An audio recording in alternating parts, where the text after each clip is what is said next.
বিগত নির্বাচনে কিছু প্রিজাইডিং কর্মকর্তার অসতর্কতার কারণে বিতর্ক তৈরি হয়েছিল বলে মন্তব্য করেছেন নির্বাচন কমিশনের অবসরপ্রাপ্ত ব্রিগেডিয়ার জেনারেল আবুল ফজল মোহাম্মদ সানাউল্লাহ। দুপুরে বগুড়া জেলা প্রশাসকের কার্যালয়ে বগুড়া ৬ উপনির্বাচন উপলক্ষে এক মতবিনিময় সভায় তিনি এই কথা বলেন।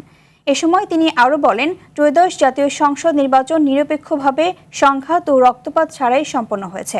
উপনির্বাচন বলে ছোট করে দেখার সুযোগ নেই। কমিশন এই নির্বাচনকেও সমান গুরুত্ব দিচ্ছে। দায়িত্ব পালনে কেউ অবহেলা করলে তার বিরুদ্ধে কঠোর ব্যবস্থা নেওয়া হবে বলে হুঁশিয়ারি দেন নির্বাচন কমিশনার। অন্যতম শ্রেষ্ঠ এবং সুন্দর একটি নির্বাচন আমরা সবাই মিলে সম্পন্ন করতে পেরেছি।